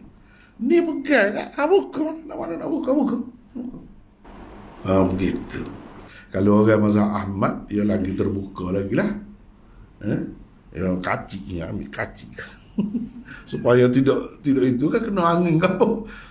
Jadi katuk pula. Kacik. Dia kacik. Dia senyap situ. Bela-bela tu. Jangan pelik lah kalau kita tengok pergi Mekah, pergi Madinah, dicabut spek, ronyoh spek, pakai spek, ronyoh spek pula buah dalam poket, jangan pelik. Tak ada pelik. Pak kita kata apa semua yang jenis tak wasyuk gini ni? Nabi ada buat gitu. Nabi ada buat. Jangan main-main. Apa dia ada dalil juga. Nabi ada buat. Nabi ada buat lagu mana? Semaya tu dia naik membar. 2 tangga membar naik. Lepas turun pula mari. Kita kata apa lagu tu? Pada ke dia lakas. Selakah 2 lakah putih. Ada ke royak lagu tu? Tak ada dia tu. Tak ada. Lepas tu kalau nak buka pintu tu, lagilah ada tak semaya. Pergi buka pintu. Jalan pergi buka pintu. Orang nak masuk. Itu ada dalam hadis. Dengan sebab tu, kalau kita belajar hadis ni, dia jadi terbuka. Orang tak sih belajar hadis tu, tak tahu lah, kita pun tak nampak juga. Dia kata kalau belajar hadis Quran ni jadi sesak. Jadi sesak pula dah. Lemah juga. No. Padahalnya kau terbuka lah, kita kata. Punca petunjuk ni jadi sesak pula. Pelik juga. Sebenarnya tak saya buka. Kalau buka, itulah. Tapi kadang-kadang orang lagu ni kan, dia senyap-senyap dia sendiri pakar tu. Orang lain dia tak sendiri mudah ke orang lain. Kalau saya tak, saya nampak sumpah ya, orang lain pun apa je. Asal dia tahu boleh lah. Tidak syarat tahu dalil. Hak mana-mana kita ikut sekala tu tahu dalil ke? Tak tahu dalil kok, kita orang biasa ni. Hak ngaji jugalah dia tahunya. Lepas tu dan kanak-kanak yang belum baligh menjadi imam. Kerana Nabi SAW bersabda, mereka hendaklah diimami oleh orang yang paling pandai membaca kitab Allah. 1430. Hadis marfu' ini diriwayatkan oleh Bukhari. Jadi cerita saat ni hadis dalam tajuk bab tu sebenarnya daripada hadis marfu' yang lengkap sanad dia lah. Cuma je 429. Jumhur ulama berpendapat anak zina dan orang hulu boleh saja, jadi harus menjadi imam dalam solat berjamaah. Imam Malik pula tidak mengharuskannya. Imam Malik payah kalau dalam bab jadi imam ni payah. Tidak mengharuskannya. Alasan beliau ialah kebanyakan mereka jahil. Itu alasannya. Dia kira umum. Kebanyakan mereka jahil. Kalau tidak jahil, mana boleh lah. Kalau tidak jahil, boleh.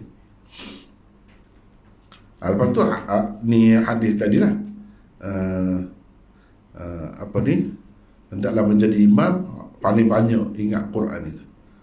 Hadis marfu' ini diriwayatkan oleh Bukhari, Muslim dan pengarang-pengarang kitab-kitab sunan. Ia dipakai sebagai dalil oleh Bukhari untuk kelima-lima macam orang. Lima-lima macam tadi Imam Bukhari, ni asas dia. Kalau hadis dia bukan tengok ni. Sebab dalam hadis ni tak ada kecuali kan. Anak zina ke? Kecuali tak ada.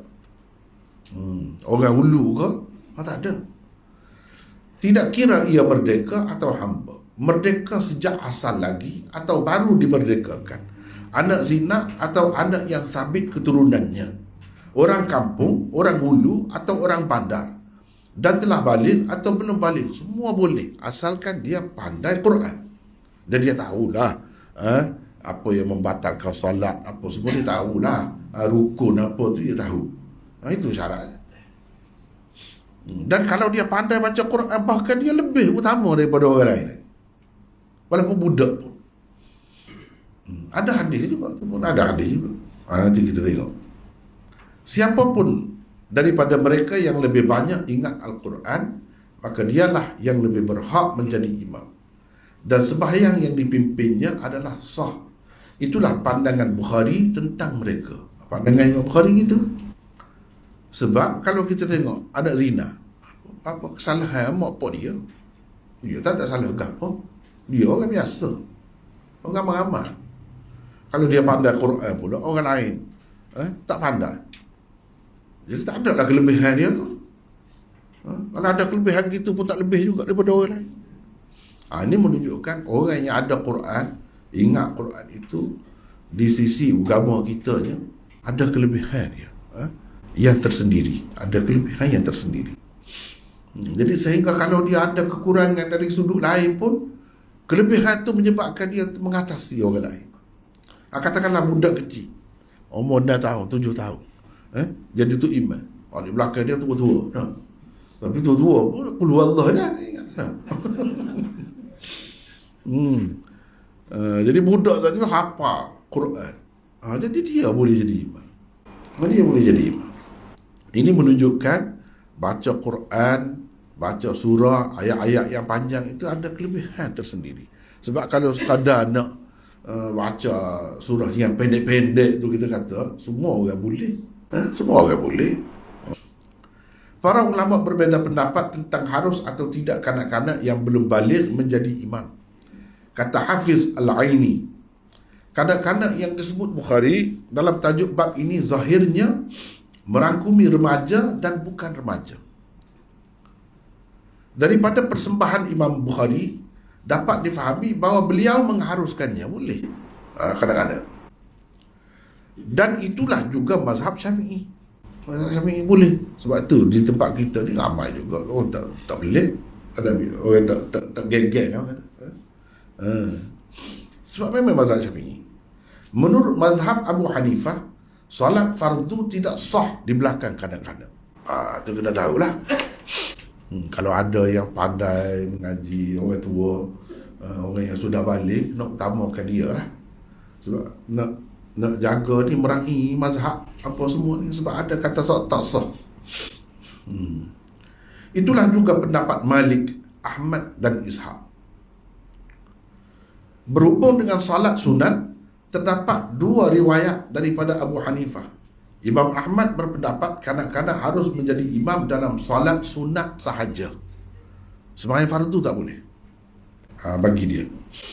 Sembahyang fardu tak boleh. Sembahyang sunat boleh. Bagi Bukhari dan orang-orang yang sependapat dengannya, selain hadis di atas, hadis Amr bin Salamah Al-Jarmi yang mengimami kaumnya dalam salat fardu secara berjamaah juga merupakan dalil bagi harusnya kanak-kanak menjadi imam kepada orang-orang dewasa. Kerana Amr bin Salamah pada ketika itu baru berumur 6 atau 7 tahun sahaja. Ini ada dalam Bukhari apa semua. Ada. Pada ketika dia jadi tu imam tu, pakaian dia pun tak berapa lengkap. Pada masa tu kan pakaian susah. Jadi orang-orang di belakang tu kesian. Terutamanya orang-orang perempuan. Kata dia, nampak aurat tu imam kita tadi. Nampak aurat tu imam kita. Lepas tu puak-puak dia pakai jahit baju bui kepada Ammar bin Salamah Al-Jarmi ni. Dapat pakaian lah dia selepas itu. Daripada situlah setengah-setengah ulama kata nampak aurat tu bagaimana? Bagaimana? Dia nampak tu. Dia jadi sibuk, jadi bersungguh tu. Macam-macam pula pendapat. Bukan nampak aurat tu makna nampak kemaluan dia. Tidak sampai ke situ. Nampak paha misalnya. Daripada situlah Imam Malik kata paha tak apa, nampak. Sah lagi salat. Bagi dia salah satu dalil dia tu. Salah satu dalil dia. Ini menunjukkan kanak-kanak boleh walaupun belum balik. Syaratnya mumayyiz lah. Mumayyiz Kalau tak mumayyiz tak boleh. Kanak-kanak yang sudah mumayyiz sekitar umur 6 tahun 7 tahun, dia tahu dah cemar cuci, orang kata dia tahu. Kalau yang terdidik molek, dia tahu dah sembahyang apa, rukun, syarat, dia tahu benda tu. Sekurang-kurangnya budak yang sudah mumayyiz. Kalau bawah pada tu tak boleh. Semua kata tak boleh. Hadis Amr bin Salamah itu diriwayatkan oleh Bukhari sendiri di dalam sahihnya ini. Jadi itu jadi dalil juga kepada Bukhari itu. Bahawa kanak-kanak yang belum balik boleh jadi tu imam. Sebab ada dalam bukan sahih biasa-biasa, sahih yang tinggi darjatnya. Dalam Bukhari sendiri ada cerita tu. Itulah asas bagi Imam Bukhari, pegangan dia. Apa dia kata kanak-kanak boleh?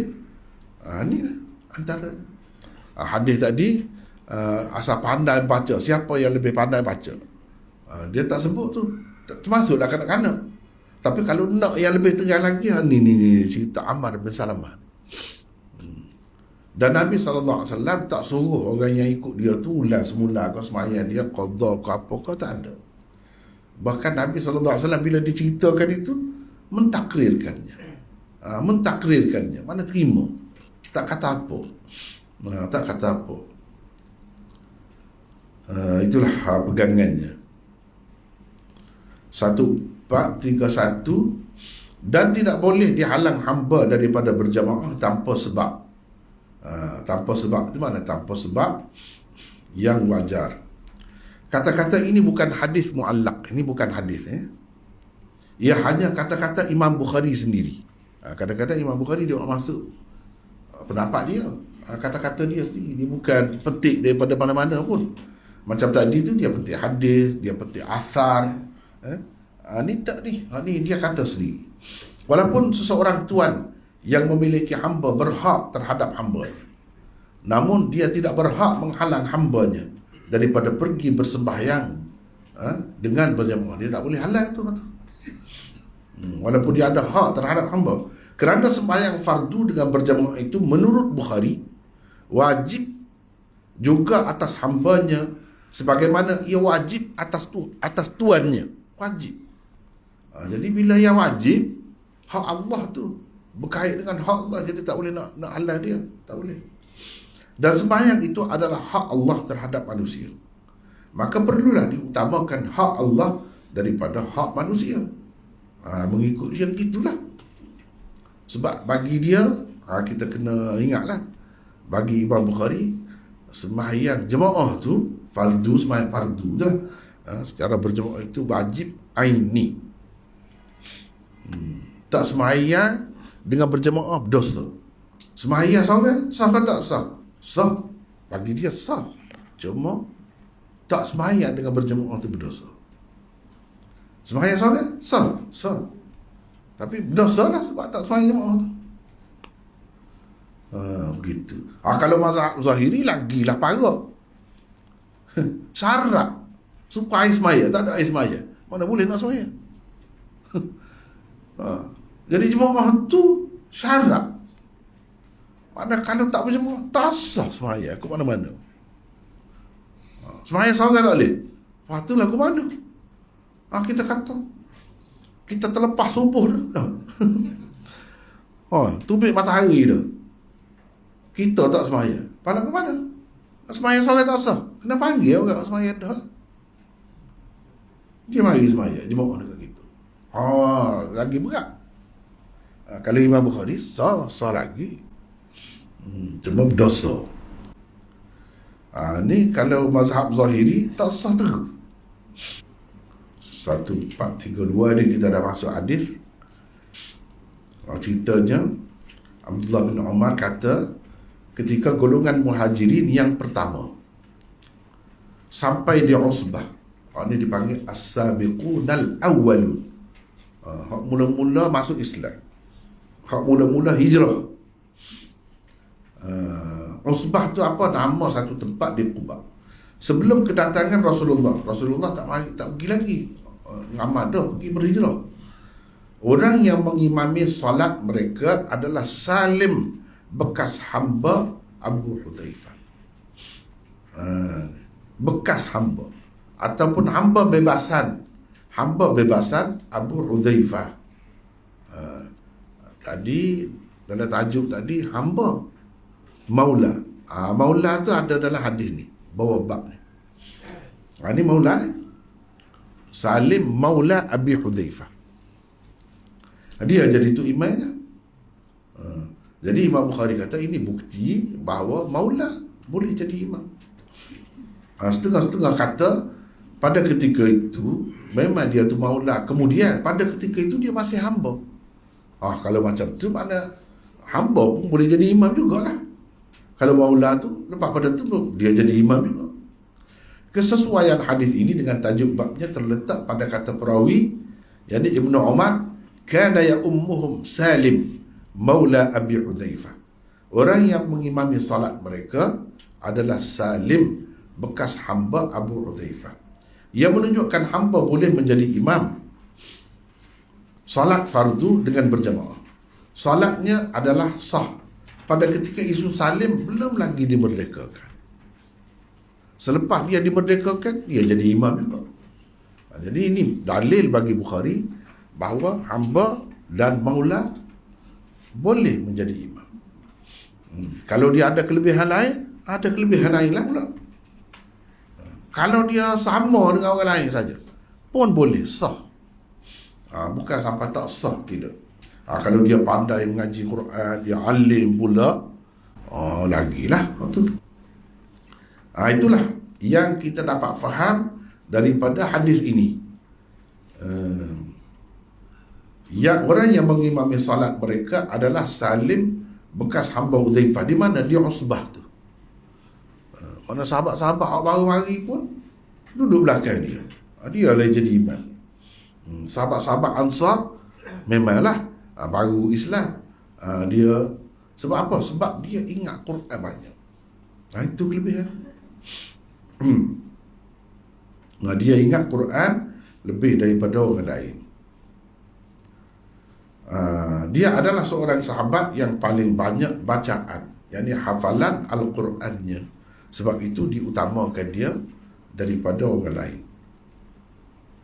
Jadi benarlah apa yang disebutkan oleh Imam Bukhari dalam tajuk tadi, hendaklah menjadi imam kepada mereka yang paling banyak ingat Quran.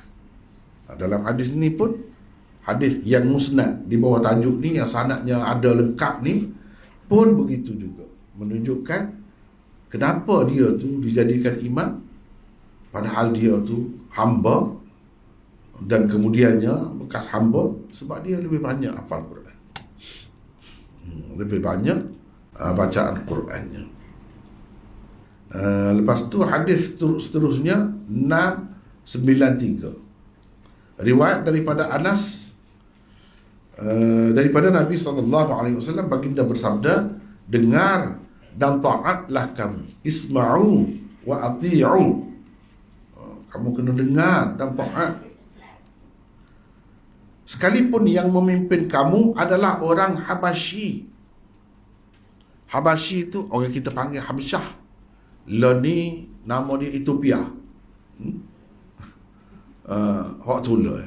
Zaman dulu orang Arab dia sebut Habasyah. Kita sebut Habsyah. Kita pandai-pandai baik ki belaka dah. Orang Arab sebut Dimashq. Kita kata Damsyik. Kita kata Damsyik. Padahalnya Dimashq. Tak ada orang Arab sebut Damsyik. Tak ada. Tapi dah jadi Melayu. Dah jadi Melayu dah. Mana? Gitu. Dengar dan taatlah kamu, sekalipun yang memimpin kamu adalah seorang Habasyi yang kepalanya macam kismis. Jadi memimpin kamu ni, maksud di sini memimpin, jadi pemimpin negara ni, pemimpin masyarakat, ketua masyarakat. Kalau hak jadi pemimpin kamu tu orang lagu ni pun, kamu kena buat. Dah biasalah pada masa tu, pada masa Nabi tu, hak mana jadi ketua, jadi pemimpin masyarakat, dialah juga jadi imam dalam solat. Walaupun tak sebut sini, tapi maklum dah. Jadi kira-kiranya orang Habasyi ni biasanya pada masa tu ni hamba. Hamba. Kalau tidak hamba pun bekas hamba. Jadi bekas hamba pun, itu Imam Bukhari faham daripada dasarkan istinbat lah tu. Itu istinbat. Dia faham daripada hadis ni, menunjukkan hamba dan bekas hamba boleh jadi imam. Sebab apa? Orang Habasyi ni umumnya pada ketika tu hamba abdi banyak. Orang-orang kulit hitam ni, orang-orang negro kita panggil, mana-mana pun ada dunia dulu, semasa sistem perhambaan tu, dia lebih ramai pokok dia. Ada lebih ramai jadi hamba abdi ni. Termasuklah Sayyidina Bilal Al-Habasyi. Itu pun Habasyi juga. Itu pun bekas hamba juga. Jadi pemimpin walau macam mana, uduh lah, dapat uduh lah. Kepala semua wasabik. Kelantan panggil wasabik, kismis kan. Apa ni, sebab bahasa Arab disebut zabib, zabibah. Sebab tu jadi Kelantan panggil wasabik tu. Betul ke dia dah. Adapun wahanggo tu dia panggil inab. Wahanggo tu inab. Ni wasabik kita. Betul Kelantan tu. Kena dengan Arab. Zabik tu hak kering tu. Orang sabit tu kan kering kan, kecup kepala tu nampak kan, tak cukup makan, no? Tak cukup zat orang kata kan. Kepala ni sepuluh sabit. Ada juga kata bukan kepala dia tu sepuluh sabit, rambut dia tu keriting sepuluh sabit, tokoh gitu kan. Gitu. Rambut dia tu apa dia kita panggil? Keriting, kotak. Nah. Kok kuat sangat keriting dia tu. Jadi nampak biji 10 biji buah apa ni, kismis tu. Ada juga yang kata begitu. Tak apalah. Kut mana-mana pun nak rayaknya orang yang dari segi zahirnya tak ada nampak sung lah. Kita Kelantan kata tak sung jadi pemimpin. Pemimpin ni rupa dia pun lagu lain dah. Kita kata munasabah ni tak munasabah. Lagu tu pun kalau dia jadi pemimpin kita, Nabi raya kena taat, kena dengar apa dia kata, kena patuh. Ni kadang-kadang kita jumpa dalam hadis kan, panjang pula cerita kan. Kita jumpa dalam hadis dia kata kena Quraisy sama. Quraisy tak boleh sampai kiamat dia sebut jadi pemimpin. Pak Quraisy tak tahu mana dah ni dah. Malaysia tak tahu Quraisy mana dah. Negeri lain pun, negeri Arab pun tak tahu Quraisy mana dah. Pak Nabi kata sampai kiamat. Kena faham tu. Panjang pula kalau nak cerita. Rasanya kita pernah dah sebut dulu. Nabi sebut dalam hadis ni dia ada dua jenis. Kalau bab politik ni, satu politik semasa, yang keduanya politik dasar. Hak ni hadis ni menyebutkan dasar Islam. Mana tak ada keturunan bangsa apa-apa, tak kira. Asalkan dia naik menjalankan hukum Islam, maka dia adalah pemimpin yang sah. Tetapi hak dia sebut Quraisy apa tu hak semasa, politik semasa. Pada masa Nabi dulu, orang Quraisy ni diterima semua orang Arab. Diterima oleh semua orang Arab sebagai pemimpin. Baik semasa jahiliah, semasa Islam pun. Dia tak boleh terima orang lain. Kalau orang lain jadi huru-hara negeri, kucak kacir jadi. Itu kedudukan masa tu. Kalau keadaannya begitu, sesuatu negara tu, sesuatu masyarakat tu kena pilih hak orang terima, jangan pilih hak orang tak terima. Itu hak semasa. Saya selalulah kalau mengajar pelajar-pelajar Darul Kausar lah, mengaji daurah, saya sebut kalau contoh learn ni, contoh learn ni setempat, apa dia tu Nabi sebut Quraisy tu, Melayu lah, Melayu. Kalau di Malaysia, dalam konteks di Malaysia ni, Quraisy politik semasa, Melayu ni patut jadi pemimpin Perdana Menteri sampai kiamat kau. Dah. Orang lain tak boleh jadi pemimpin kau. Boleh. Ni berdasarkan ni lah. Ni asas Islam. Asas kepimpinan Islam. Dia tak kira bangsa. Tetapi ada kalanya kena ambil kira. Sebab apa? Kalau jadi tumpah darah, huru-hara, tak boleh. Sebab apa yang jadi gitu? Ada sebab-sebab yang munasabah lah. Misalnya Malaysia ni, nama lagi tanah Melayu. Tukar aku bahasa orang putih, maksud dia sama. Melis tu Melayu lah. Malaysia jadi tu orang putih. Hak kita ni tanah Melayu ni tuasa. Hak sini lebih ramah, lebih berkuasa. Kalau kadang asing, sebab tu orang tak kecek orang politik mana pun, kalau hak pandai lah, cerdik lah, hak pandangan jauh, dia tak minta nak jadi Perdana Menteri, ikutlah parti gapo pun kalau bukan bangsa Melayu. Sebab apa? Sebab raja dia pun Melayu dapat keistimewaan banyak, kelebihan. Dia kata patutlah bukan negeri kita, tanah air kita tuan rumah asal. Takkanlah orang lain mari nak sepak kita, tolak kita keluar.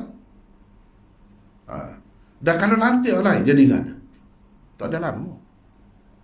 Tu jangan kecil lah. Itu politik semasa. Nabi kecek hak Quraisy itu pun berdasarkan politik semasa. Bukan dia nak ayatnya Quraisy itu berhak Tuhan beri hak tu kepada dia sampai kiamat. Tak ada. Bukan gitu. Hak sampai kiamat, sampai bila-bila hak ni hadis ni. Kamu kena dengar dan patuh walaupun dilantik menjadi pemimpin kamu tu orang lagu ni. Ni Inna akramakum indallahi atqakum. Paling mulia di sisi Allah ialah yang paling bertakwa. Itu umum, sampai bila-bila. Tak ada bangsa-bangsa ni. Tetapi ada ketikanya bangsa tu dah jaga juga. Ada kelebihan dia juga. Sebab Tuhan juga buat hal tu untuk bangsa tu. Puak-puak ni Tuhan juga buat. Jangan kita nafikan hal tu. Siapa tak ada kelebihan, tak ada, jangan. Itu termasuk dalam politik semasa. Jadi kalau kita ganggu hal tu, dia boleh jadi huru-hara, tumpah darah. Jadi nak meretah, nak gapo ni untuk apa? Nak suruh amal lah. Kalau jadi tumpah darah, apa maknanya berkuasa lagu tu? Begitulah keadaannya. Kalau kita nak tengok hak Quraisy tu, hak Nabi sebut tu, kalau contoh lah ni apa? Kalau di Malaysia ni Melayu, tu yang mudah. Sehingga masalah ni, akan datang tu tak tahu. Akan datang tak tahu. Sehingga masalah ni gitu. Sebab tu kalau naik mana-mana lah, buat kucah sikit, nampak terjejah orang Melayu, tak boleh. Tak ada lama.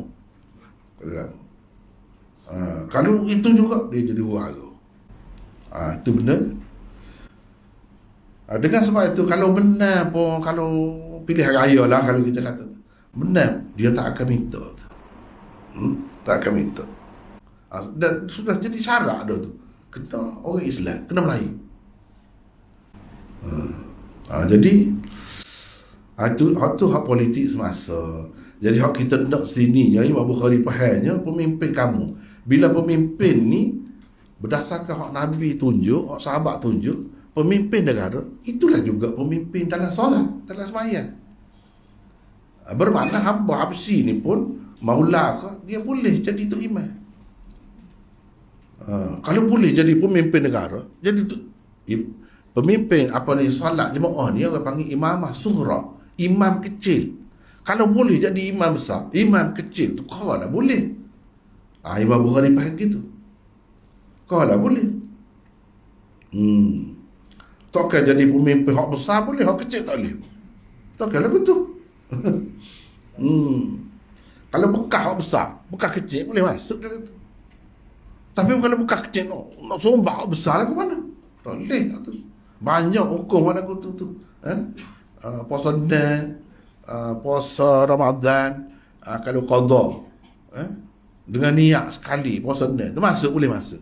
Hak kecil boleh masuk dalam hak besar. Hak besar tak boleh masuk dalam hak kecil. Gitu kaedah dia.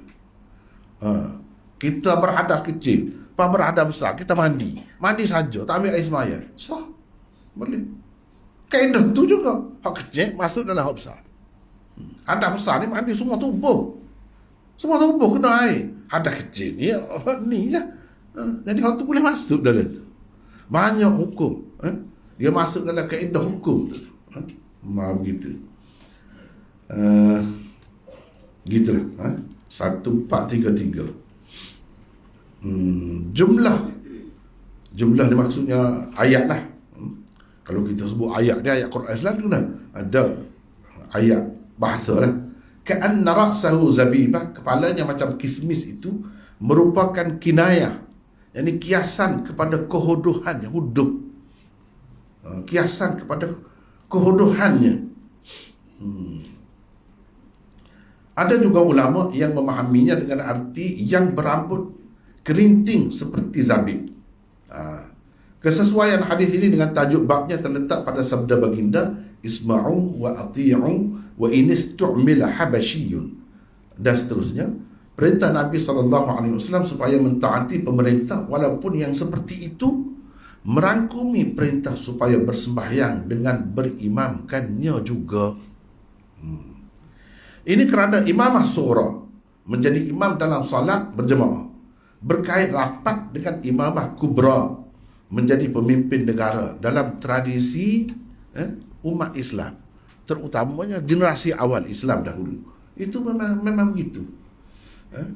Kalau yang jadi gubernur, dialah yang sembahyang mayat, jadi tu imam sembahyang mayat, sembahyang jenazah, sembahyang fardu, dialah. Orang tunggu dia. Zaman kemudian ni tak kira lah dah. Zaman kemudian ni baca betul apa tak betul lagi lah. Ketua negara dah kira-kiranya. Jadi dia jadi bagi pula, bagi umarah dengan ulama pula. Ikutlah ke mana-mana pun. Tapi kurang lah, kurang. Asalnya begini.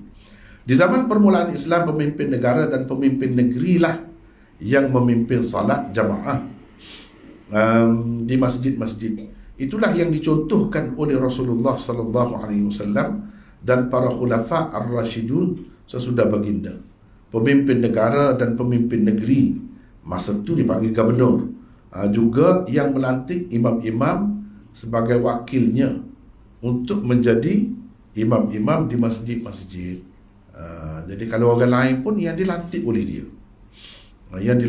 dia, jadi dia itulah yang berhak sebenarnya. Jadi yang menjadi imam ataupun pemimpin negara, negeri, boleh saja dari kalangan bekas hamba, boleh saja bukan bangsa Arab pun. Macam di sini Habasyi itu tentu dah tidak Arab. Daripada situlah ulama kata ini tidak khusus. Hak Nabi sebut Quraisy tidak khusus buat selama-lamanya. Ia bersifat semasa. Hak sebenarnya hak ni. Hak ni. Jadi bila pergi di tempat lain, sini bangsa lain lah. Bangsa lain lah yang mempunyai kelayakan. Dia tidak khusus dengan Quraisy apa tu, semua tidak, walaupun ada perbincangan lah dalam politik Islam, ada perbincangan tentang perkara itu. Jadi saya rasa masa pun tidak mengizinkan kita banyak dah. Oleh bagaimanapun kita sempat habiskan tajuk ini dengan hadis-hadisnya. Wallahu a'lam. Sekadar itulah. Alhamdulillah, kita buka pada soalan. Kalau ada, minta guna mic supaya kita dengar soalan. Assalamualaikum semua.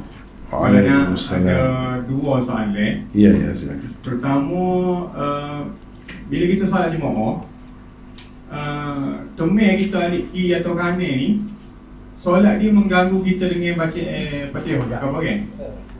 Lagu mana? Ada ke isyarat? Mana tu saya tak nampak dia. Saya Oh. Ya. ada siapa kalau kita nak maklum ko atau kita kena tubik solat kita solat lain ko sebab gangguan dia. Kadang-kadang memang menjengkelkan nak sedawa banyak, ganggu kita solat. Itu nombor satu lah.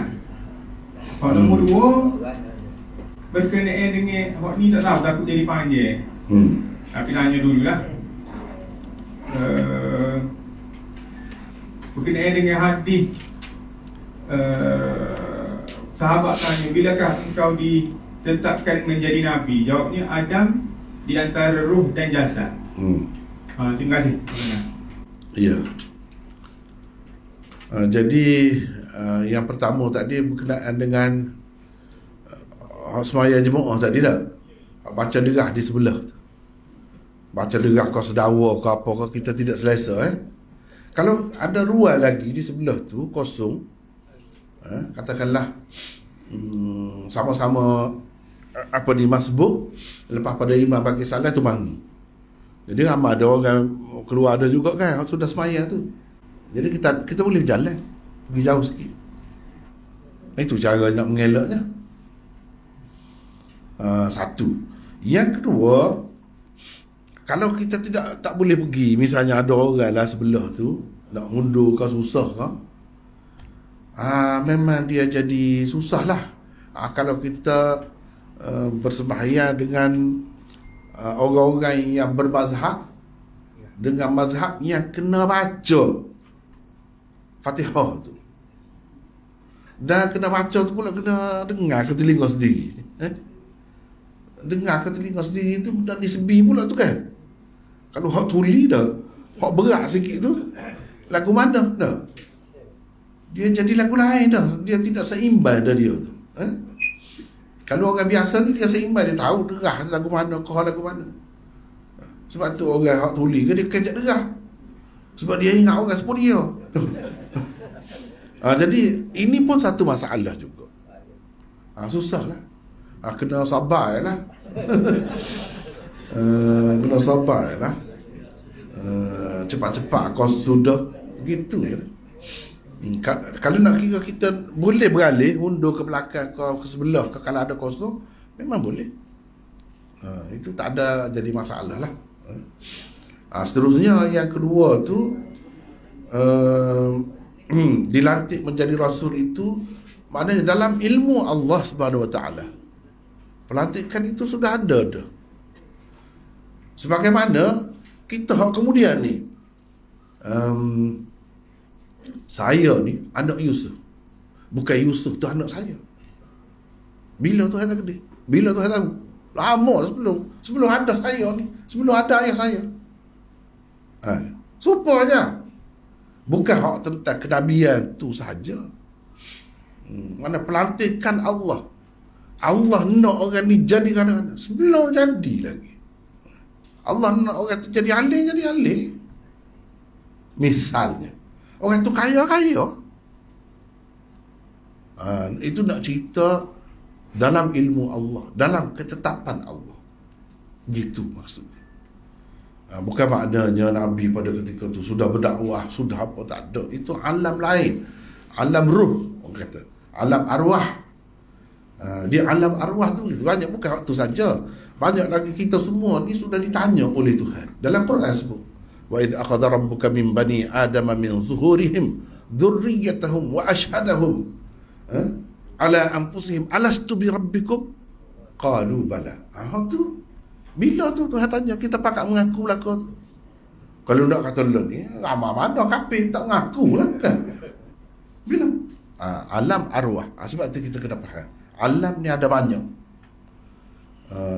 Nabi Adam tengok alik kanan, tengok macam debu berasak gitu tu, dia pun suka tengok alik kanan. Tengok alik kiri pula lagu tu nampak, dia pun jeri. Lalu ditanya kenapa gitu. Tu mana? Alam zar orang panggil, alam zuriat ataupun alam arwah. Hak tu lah ya. Jadi Tuhan boleh nampak ke dia tu. Tuhan boleh nampak ke dia. Benda yang akan berlaku. Tapi dalam bentuk gitulah. Dalam bentuk gitulah. Supaya Tuhan boleh nampak kita telur. Nampak banyak telur. Telur tu akan jadi anak ayah. Begitu. Begitu. Tapi pada masa dia boleh nampak, dia nampak lagu tu. Hak akan jadi orang lah kemudiannya. Sepanjang-panjang zaman ini. Jadi itu banyak perkara lah kita kena tengok hadis ke apa ke, jangan kaitkan dengan dunia saja. Banyak kalau kita kait dengan dunia pening. Ada kalanya sebelum tu, di alam zuriat, ada kalanya di alam arwah, ada kalanya di alam mahsyar. Tu cerita tu. Jadi hok cerita kata orang Islam ni sikit supaya sehelai apa dia berbulu lembu, hak hitam tu ada, hak putih selah je. Ramai kita tengok, kita orang Islam ni bila kena tengok hadis ni, kena tengok hak ni sampai akhir zaman benar, akhir zaman dekat kiamat. Memang masa kiamat tu Islam tak ada berlaku dah, kiamat betul mati berlaku. Dia cerita masa tu.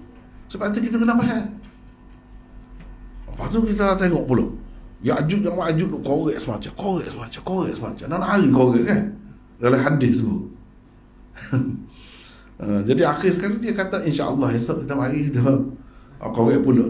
Bila dia korek tu dia berhenti, tutup pula, apa korek pula, duduk mana kita kata benteng Zulqarnain buat dulu. Orang pergi rata tak nampak ni. Pada dia korek lagu mana? Orang boleh terbang gila tagi bapa itu korek situ ni ada. Tinggi mana? Sat Zulqarnain itu. Tembok ataupun dinding yang dibuat oleh Zulqarnain itu tinggi mana? Kalau tinggi pada apa nama ni tembok Cina tu, nya nampak lah. Len ni sampai satelit ke apa nampak belaka. Apa duk mana? Kenapa emol? Hak tu hak Nabi mimpi tu dia ayat tu. Dalam mimpi tu, gambaran mimpi, bukan hak sebenar. Kadang-kadang hak mimpi kita buat hak sebenar, jadi susah lah. Itu gambaran mimpi. Mana usaha demo tu nak buat ni, nak menghancurkan dunia ni, membinasakan dunia, merosakkan bangsa-bangsa ni dalam bentuk macam-macam perang. Ada semua lagu tu, cuma tak berlaku. Cuma kita kata ni lah Rusia dengan Ukraine tu perang kan. Dia bagi ancaman semacam dia, kalau buat dia aku lepas bom, kalau lepas sungguh kan, hancur lepuk. Maknanya boleh kawal lagi aku kalau mati dia motor hancur, dia pun hancur juga. Orang ada bom ni clear belakang, bukan dia saja.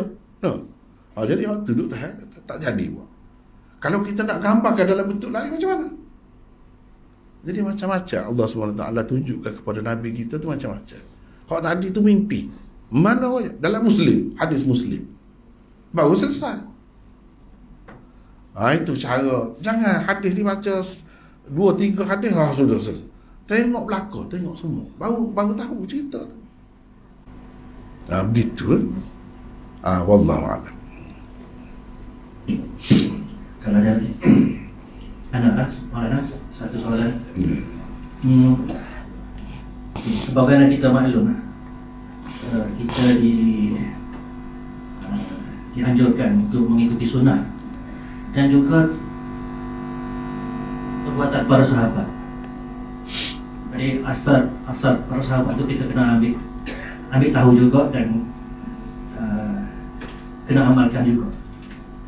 Contoh, macam mana nak berinteraksi dengan asar daripada Ibnu Mas'ud ini berkenaan dengan belajar Quran. Di mana Ibnu Mas'ud kata, aku dulu belajar Quran ni 10 ayat demi 10 ayat dan aku tidak pindah selagi aku tidak faham dan aku tidak amal. Jadi kalau nak buat sebagaimana Ibnu Mas'ud buat tu, maksudnya tak gerak mana 10 ayat tu kita. Jadi macam mana nak berinteraksi dengan asar sahabat? Ya. Kata Ibnu Mas'ud. Gini ya. Bila kita tengok sahabat, seorang sahabat, tak mesti kita terikat dengan dia. Orang lain buat gitu semua ke? Tak kan? Kita boleh pilih cara lain.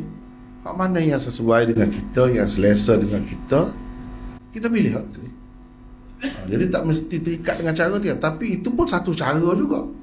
Satu cara juga. Kalau kita pergi dengan cara begitu, kemah kalah tu. Kemah lah mana. Kalau pergi dengan cara tu.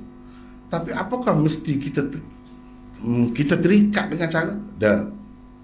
Itu terpulang kepada kita. Sahabat-sahabat, tidak semua sahabat buat gitu. Mana macam dia, ada setengah-setengah orang lain buat lagu lain pula. Ada yang kalau kita kata baca Quran, yang kita maklum, mengikut hizib itu, kan? Fahmi Bishaw itu. Mana dalam seminggu habis sebuah Quran. Dalam seminggu habis sebuah Quran. Berapa ramai sahabat duduk amal gitu. Jadi itu pun satu cara juga. Jadi kita terbuka lah. Terbuka. Kalau bayangkan kalau orang nak ngapal Quran, kalau buat lagu tu praktikal. Tidak praktikal tu. Tidak praktikal. Jadi sesuai dengan, misalnya kalau kita kata pengkaji, mujtahid, sesuai dengan cara begitu. Tapi untuk orang hafal Quran tak sesuai. Bila nak habis lagu tu? Dan kita kena tengok sahabat tu kan yang pakai Fahmi Bishaw, ulama-ulama Quran sebut bahasa ringkas yang fa tu Fatihah, Fahmi ya sampai surah Yunus, ya Fahmi mim sampai surah Maidah. Itu hizib yang pertama. Daripada Maidah sampai ke mana? Ya Yunus, hizib yang kedua. Mana hari kedua? Wiri Bishaw Bani Israel, sampai situ kepada Bani Israel atau surah Isra tu, sampai situ. Itu hizib yang ketiga, hari yang ketiga. Jadi kalau kita kira semua tu kan sampai surah Nas pada seminggu, ramai sahabat duduk amal begitu. Maknanya bukan suatu ketetapan nak baca lagu mana, selama mana, sekali habis. Itu terpulang kepada kita lah. Kita nak buat apa? Kita nak buat apa? Kalau ngapa Quran rasanya tak sesuai cara tadi. Tapi kalau untuk kaji Quran, boleh lah. Tapi nak kaji tu, ya kena baca banyak. Kita nak baca pun tak ada bahan. Sebab bahasa banyak tu dalam bahasa Arab. Kita tak kerti bahasa Arab. Apa mana? Sebab dia kata dia bergantung kepada masing-masing orang. Kita nak gapo daripada Quran. Gitulah secara ringkas. Kita tidak terikatlah dengan mana-mana sahabat itu. Dan pilihan sahabat itu dia tidak serupa pilihan Nabi dah. Kita mesti terikat dengan dia dah. Bahkan kalau kita buat tak serupa dengan dia, kita pilih pendapat orang lain pun tak jadi masalah. Itu tidak bermakna kita tidak mengikut sahabat. Masih lagi mengikut sahabat. Gitu je lah.